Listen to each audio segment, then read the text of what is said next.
Hi, this is Robert Stehlik with BluePlanetSurf.com, reporting on the Grand Canyon River trip in August of 2013. We had a group of 16 of us with 6 rafts and 3 stand-up boards starting at Lee's Ferry.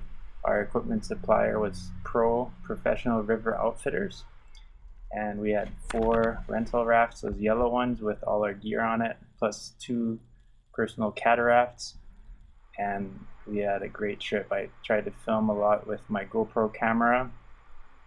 On the second day in the morning, we got to House Rock, one of the first major rapids, and the water was still fairly low. It was in the morning we ran it, and I decided to go way on the right to avoid the bigger holes and waves on the left side of the rapid where it kind of goes up against the wall.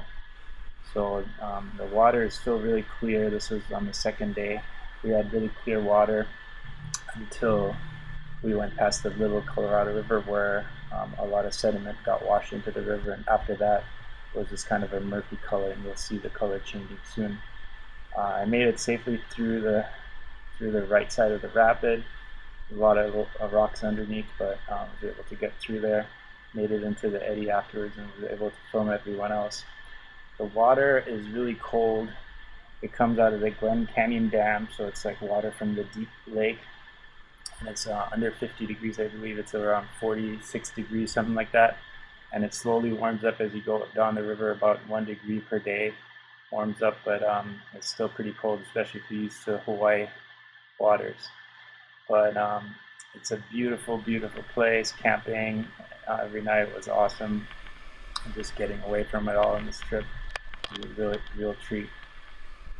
I didn't really keep track of all the rapids we went through. I'm not sure what this one's called, but here you can see how the water turned from like a nice clear color to kind of a chocolate milk or latte color, um, and had a lot of sediments like fine sand and dust in it. And then we got to this rapid here. You can see one of those big motor rigs coming through. I believe it's called the Tanner Rapid, the wide rapid with the 20-foot drop. And this one also I went on the left side, trying to avoid the bigger waves, kind of going through the shallower areas. And luckily I was kind of able to keep away from the rocks mostly. I've never actually stand-up paddled in whitewater, but I used to kayak a lot when I was a kid with my family. We used to go whitewater kayaking, so I did have some experience in how to read the water and what to do, and to get over the waves and through the rapids and eddies and so on. So here you can see kind of the raft going through the main waves down the main part of the river, and I'm kind of staying more towards the left and right on the eddy line to avoid those big waves in the middle. And that was kind of usually my strategy, try to avoid the bigger waves by staying kind of on the side. And a lot of rapids that was possible, but then some of the bigger ones, like lava falls towards the end, there's no other way through than going through the big wave. So, but on a stand-up board, you are a lot more maneuverable, which helps. So, it looks like non-stop rapids on this video, but in reality, a lot of the time you spend on the river is just cruising downstream, like coasting with the current. A lot of calm parts too in the river. And it's another little rapid. And so it's fun. It's like a lot of relaxing kind of cruising times, and then some excitement times a day when you get to the rapids and you get some excitement. And living off of the rafts is a lot of work. You got to pack up everything every morning and then set it up again at night. So it's a pretty big procedure, but you're able to strap everything on the raft, so you don't really have to carry the gear. It just kind of floats down the river. So compared to like backpacking or other kinds of camping, it's actually pretty luxurious. You have like beer and sodas and lots of good food, fresh food, salad, fruits, and everything. So it's actually very comfortable camping. So as we get further into the canyon, it kind of gets narrower. There's like the black lava rock that It's very hard, it's like a hard, really ancient black lava that you go through, and becomes kind of ominous. And the lava rock gets really hot during the day, and then the cold water. It's like a lot of contrast. Really, really cool stuff to see in the Grand Canyon. Every time you come around another corner, it's just amazing. So the board I was using is a 10.6 by 34 Blue Planet inflatable. It's 6 inches thick. Worked really well. It's actually a 2014 prototype for next year. We're planning to come out with a few different sizes in this construction. I was really happy with it. It's a great board for the Colorado River. And often the hardest part in a rapid comes kind of at the end of the rapid when you hit all the turbulence. So there's like whirlpools that try to suck you down, you get spun around by the eddies, and there's just all this water moving around, pushing you up in all directions. That's sometimes the hardest part to stay on, is at the end of the rapid, especially in some parts of the Grand Canyon. This turbulence just got pretty crazy, where just kind of water pushing up and down, and you want to kind of keep track of where the eddies are. So you can see here on my right, you can see there's kind of a whirlpool opening up right next to me. It's kind of scary. You feel like you're going to get sucked down to the bottom if you fall in there. But you kind of have to watch what the current's doing and kind of stay in the middle between the two eddies after the rapids. And here we're pulling over for another scouting session. And I believe this one, this is Horn Creek Rapid. This is at mile 91. It's rated 7 to 9 on the Grand Canyon scale, which is 1 to 10, and it's the hardest. So this one one of the first kind of really hard rapids there, we're good, I think. Boats can get flipped and so on. Some pretty big waves down past the horns, like those horns or the rocks that are kind of sticking up. A pretty good amount of water flow. The water kind of ebbs and flows during the course of the day. Depending on Glen Canyon Dam, they release water. This is Ben Guest. Got a good line coming down the tongue into the holes.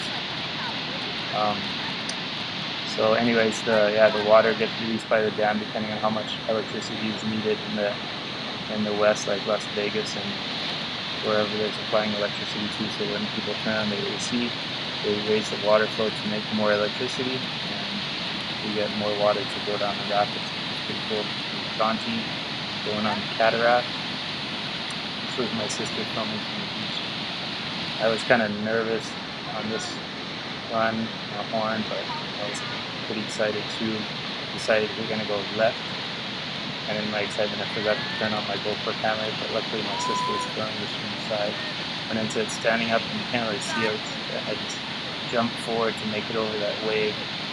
Went down a drop, and there's kind of this standing wave turning back into itself, and I kind of just jumped forward on my board and grabbed the handles and went over that wave. That was a cool feeling. Made it through that rapid without really hitting all those big holes. And then it was after the rapid, I got into a little eddy, and then I remembered to turn on my camera at that point. I was trying to catch standing waves quite often, but it was not as easy as I thought it would be. Let's put it that way. You can see here I was kind of struggling. I was able to surf standing waves a few times for a few seconds, but it's definitely quite challenging, I have to say. And I don't know if maybe the Grand Canyon isn't really the best place to do it, and also big inflatable board is probably not the ideal board to ride standing waves with. And it looks like I went through all the rapids pretty easily. This one here was the Forever Eddy, where a couple of our rafts kind of got stuck and had to do a few rounds in the eddy. And then I went around the right where it was real shallow. I was able to go through with my stand-up board. But then this is the next rapid. I believe this one is Granite at mile 34. And Same thing again, I was able to go pretty far on the left and avoid most of the big holes on that rapid. Lucian from Pro, the guy that brought our gear down and gave us a ride, said that a couple girls from Flagstaff went down the Grand Canyon on stand-ups unsupported. That means they took all their gear with them on their stand-up boards and went down the Grand Canyon, which I thought was pretty impressive. You know, obviously I didn't have to carry any gear on my stand-up board. That was all in the rafts, so that made it a lot easier. But you know, after, I wasn't sure I was going to do the whole Grand Canyon with the stand-up board, but after the first couple of days, and I felt pretty comfortable on the stand-up, I decided just to do the whole thing, and I'm glad I did. It was really a blast. So then the next rapid we got to hear scouting is Crystal Rapid, which is pretty notorious rapid as well. It's rated 7 to 10, so on really high water or when there was more rocks in there, it was actually probably the most difficult rapid in the canyon. But for me on the stand-up, I once again had the advantage of being maneuverable and was able to just kind of go on the right side of the rapid and avoid that big hole in the middle. That's much harder to do on those big rafts. Once you're kind of in the tongue, it's really hard to move those rafts around. On the stand-up board, you're a lot more agile and able to maneuver around. So I made it kind of past the big wave on the right and moved into the eddy. And while we're going through, there was another group of kayakers, Polish kayakers, that had support rafts that were going down the river as well, kind of with us. Here's the view from the side. Going through it, same thing that we saw on GoPro, and kind of see if I was further to the left, I would have gotten through big holes into the big waves, and definitely trying to avoid that on the stand-up board. But the Polish kayakers were pretty cool. They were interested in my stand-up board, and they were asking me how they can order one. They're really good kayakers, and there's a couple of those guys going through the rapid on the kayaks, and they went right through the big waves, and pretty cool. Those guys had a blast too, and we ran into them a couple more times along the way. They're pretty serious guys, pretty pro level kayakers, so it's cool to see those guys doing it. Then it's our group coming through, and then there's another little rapid afterwards, and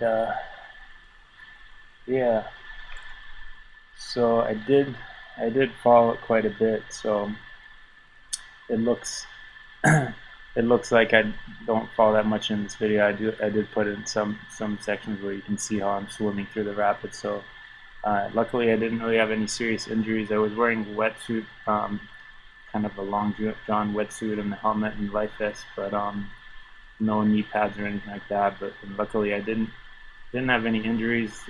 One time I did hit a rock with my hip and kind of got a bruise on my hip from one of the rocks, but other than that, I was pretty safe the whole time. On the second day at Tiger Wash, kind of a smaller rapid, I did kind of fall off the board one time, and kind of got sucked down, and then as I kind of worked my way back up, my head bumped the board and I got sucked right back under again. And then and I couldn't get back up, and I kind of lost my bearings, didn't know which way was up, so I just grabbed the leash and kind of pulled myself up, which is kind of a big wave surfing move, to pull myself back out. And then after that, I was had a lot more respect for the river, and definitely always had a death grip on my board. Whenever I fell off, I would try to just grab a strap and hold on to my board for sure. So one of the coolest things about the Grand Canyon world is little side canyons and little creeks coming in from the sides, and we went on a lot of like little side trips to the waterfalls and side canyons. Just awesome stuff. This one I believe is called Elves Chasm. My daughter's kind of showing me how you can climb in behind the waterfall and go through this little cave and then jump down the waterfall. Is a really cool little spot, and whenever we had a chance, of course, we would go. It'd be kind of a nice break from the dirty, muddy water in the Colorado to get into some fresh water and kind of splash around and cool off. Temperatures, it was pretty hot and pretty dry. We were able to sleep on our cots every night, except for the last night we had to put up tents and just watching the sky. There's Ben and Jess making out under the waterfall. Anyway, it wasn't super hot. I mean, it's kind of desert, kind of arid desert in August. Definitely hot weather, but never really was too uncomfortable. And then obviously here, when we have fresh water at the creek, we would use our electric water filter system provided by Pro also to fill up our water tanks. You can actually pump the Colorado River water, but you have to decant it first to kind of let the dirt settle, so it's easier to do it just on the side creeks. And you can see the stand-up board came in handy for that. Here you can see me going from the clear creek water back into the dirty Colorado River water and straight into the next rapid, which I believe was the Chino Creek Rapid. And yeah, so it's kind of going down this rapid here. And you know, when you always in that water, kind of get used to it, but basically that's where you bathe and wash yourself in, and so you always have like this little bit of a coating of dust and dirt on you. And the name of our group was the Dirt Bags, and DIRT stands for Durango International River Trippers. The group was organized by my sister from Colorado, and most of the people on the trip were from Durango, Colorado. And she invited me and my sister and my daughter Jamie to come with the group, and we had a blast. So thanks, Claudia, for organizing us and organizing it and inviting us on this trip. It was awesome. So made it down another rapid. Every time you make it through a rapid, it's definitely exhilarating, exciting, and you know, when you get down on your knees, you're actually pretty stable on the board and are able to use your paddle for you know, it's almost like kayaking or something. You can use the paddle to keep you stable.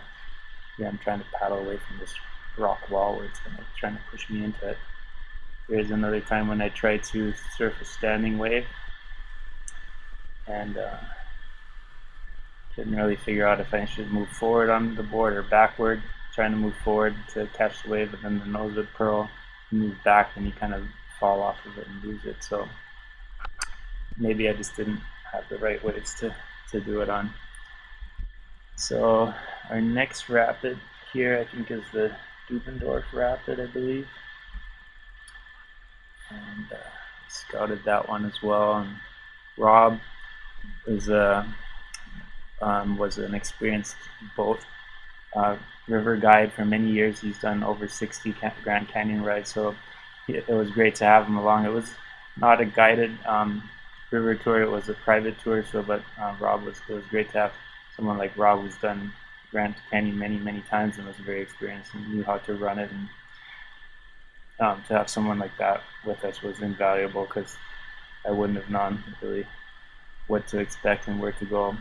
The guys on the raft always had their maps, and we're looking up the next rapids. And for me on the stand-up, I didn't really know what to expect, what was coming up, if it was going to be an easy rapid or a hard rapid. Kind of figure it out as you go along. Most of the rapids were just read and run, which means you just kind of look at it and go. And the harder rapids, we would stop and scout them. So I kind of knew what to expect a little bit more, but it's definitely always exciting. So we're basically moving every day, rowing or paddling about 20 miles or so a day. We had 16 days in the canyon. We were able to do one layover day where we stayed 2 days in the same spot, but otherwise we were packing up everything every morning, and then, you know, tying down everything on the boats, and then unloading everything in the evening.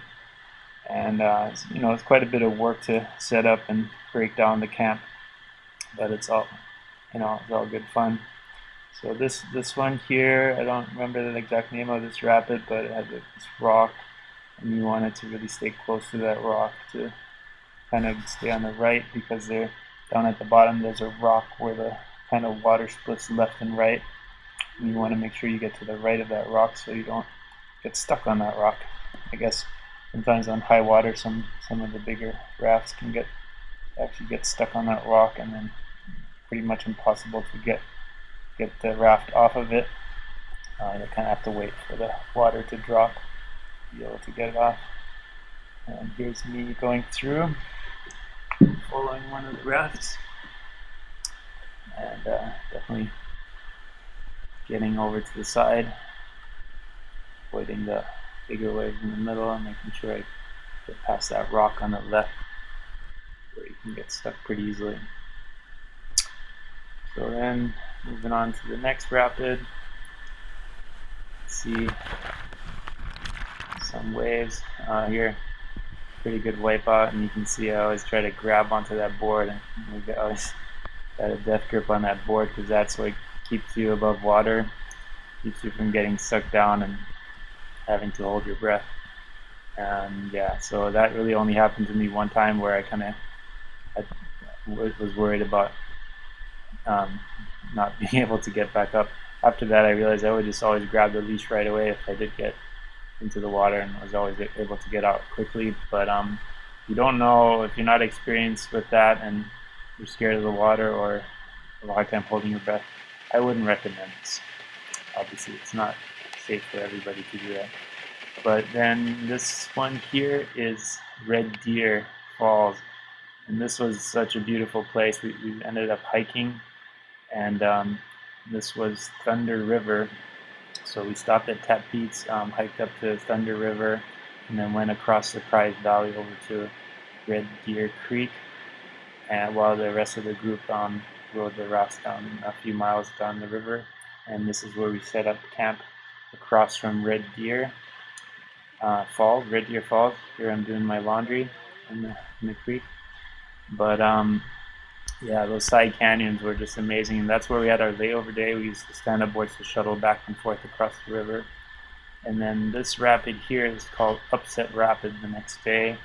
It's called Upset because there's a big hole that's flipped quite a few boats over the years.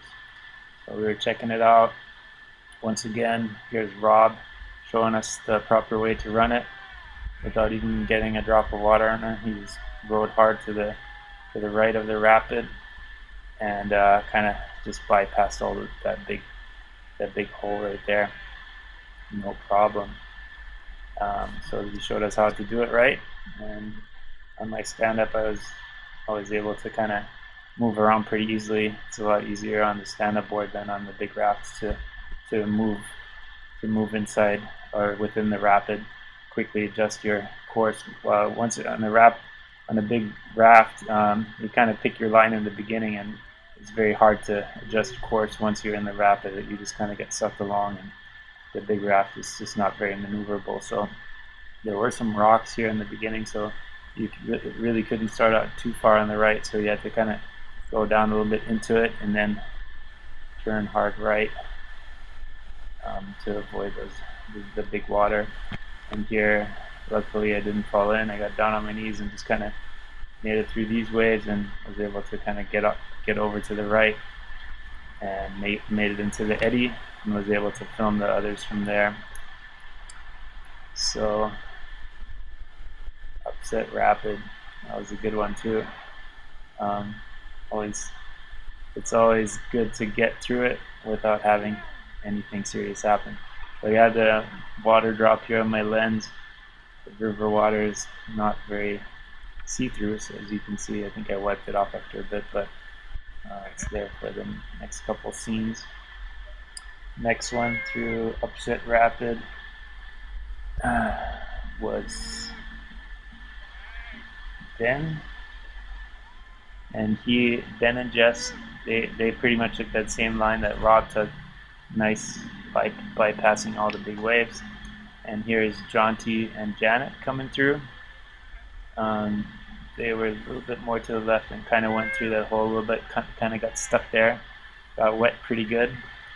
got a little washing there, but no problem. I got through fine. And then next was my sister Claudia with the Emily and Jamie in the front, and they got a little bit splashed there.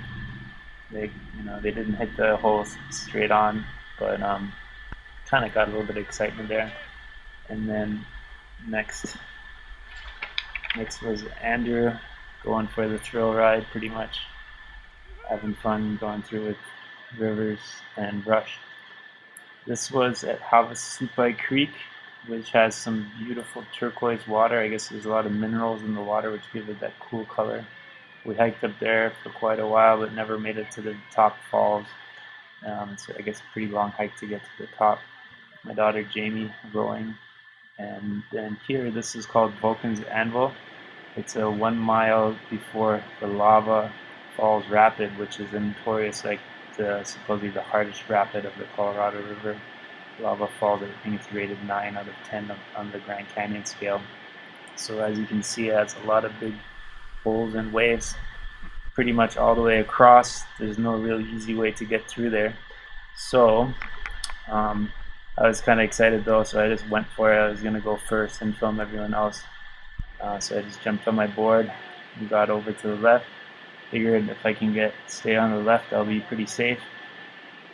But right in the beginning, there was kind of this big churning, standing wave kind of falling in on itself, and kind of got my board stuck in there and fell off. There's the same thing again on my GoPro camera, kind of coming over there on the left side of the tongue, and then kind of got my board stuck on this wave a little bit, fell off. And then after that, I was kind of just struggling to try to get back on, but then got worked again by the next wave, and basically had to swim through most of the rapid, but I was able to hold onto my board the whole way through and made it through no problem. And within like 20 seconds, it was all over.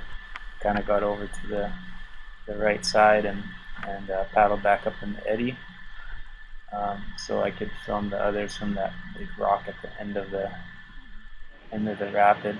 And this is filmed from the scouting spot up above. It's John rowing and Rob in the front telling him where to go, and he's like, go over. But we're coming through the middle of the lip here, and more in the center of it, going into the first hole and that second hole. And these cataracts are, just a little bit smaller than those yellow ones. They're pretty much powering through that, and you can kind of see me paddling up back towards that rock in the background there. And then in that last hole, they kind of got spun around almost 360 degrees. Yeah, so that was kind of an exciting ride for them. And next up was Jaunty with Bandit in the back, and kind of comes down and kind of passes that first hole pretty clean. But there's no way to avoid all these holes on this run, so kind of go into this one, boom. Pretty exciting lava falls. When you get through there, it's a quick, short ride, but definitely gets your adrenaline going a little bit. I think by now I'm up on that little rock. I made it back up to that rock, and I climbed up on that rock at the end to film the others. Sat down on the rock to get ready. And this is Emily. She's my niece, 14-year-old Emily. And she did a lot of the hard rapids by herself, and she actually did Lava Falls Rapid on this big raft. We were pretty proud of her, and she might actually be the youngest girl to ever have rowed down Lava Falls Rapid. And that's her on the left there. First boat on the right is Ben and Jess, and then Emily rowing, powering through those waves, and then it was Rivers. And the last one, Rivers had just dislocated his shoulder a few days earlier, but he was back and rowing Lava Falls already. So after that, there's another little part of the rapid called Lower Lava Falls. We kind of come around the turn, and then once you make it past that turn, you get to a really nice beach that is called Tequila Beach. So we took that opportunity to celebrate a little bit. Lava Falls is the hardest rapid. It's also kind of the last big rapid of the river. So good time to celebrate making it through. We all made it through without flipping any boats or no major mishaps. I was the only one who had to swim through it. So we had a few drinks and celebrated. We're all in high spirits, so that was great. Then after Lava Falls is just kind of feeling a little bit playful. Everything after that seems pretty minor. There's a few more fun little rapids, but just kind of cruising around, trying to get a little bit more footage for this little video. And I know it became a lot longer than I thought it would be, but didn't know what else to cut out. If you don't want to watch the whole thing, I did make a shorter version of just Lava Falls. For those who want to see that, there's another the fluted lava where the water just kind of washes out these channels in the lava rock. Just amazing stuff. You see every time you come around the corner, you see something else cool. I was kind of cruising along the sides of the river. Like the rocks were kind of overhanging, made me kind of feel like I was surfing a barreling wave a little bit. So we were nearing the end of our trip. This was really our last full day. The next morning we had to take out at Diamond Creek, and 16 days on the river. It seems like a really long time. It was the longest vacation I had taken in a long time, but it really wasn't enough. We wanted to stay longer. So but the last day was great. We still had a great dinner that night, and Pro organized the food really well. We had these groups that every night was a kitchen crew that had to cook dinner and make breakfast and lunch. We had great coffee every morning, lots of fresh food. So that part of the trip we definitely ate well and had a good time. And one of the best parts is also, on a river trip, you're completely cut off from the outside world. No cell phones, no internet, no way to get reached by anybody. We had a satellite phone, but only for emergency use. So, you don't really hear what's going on in the rest of the world. So you just have to enjoy what you're doing and no distractions. So that part was really great, and it was just a really enjoyable experience. If you're ever able to do it, I would definitely recommend doing it as a rowing trip, although you can also take a motor trip in as little as 4 or 5 days. The best way to see it really is rowing down it in a private group or with a river guide. Very, very cool experience if you ever have a chance to do it. So this was one of the last rapids. Then set up our last camp just a few miles before the takeout at Diamond Creek, where Pro picked us up again for a long drive back to Flagstaff. Here's Ben and Jess cooking the last dinner. We still had lots of good food left. Everyone was having a good time. We had a nice campfire that night. Here's Janet with our fresh lettuce that we still had in the coolers after 16 days. And that's it. So I hope you enjoyed this little trip through the Grand Canyon. Sorry it's much longer than I wanted it to be, but didn't know what else to cut out. So here's Deer Creek again. If you ever go to the Grand Canyon, be careful, watch your step. Keep in mind that more people get hurt on the hiking trails than on the river. So I hope you enjoyed it. Have a good one. Aloha.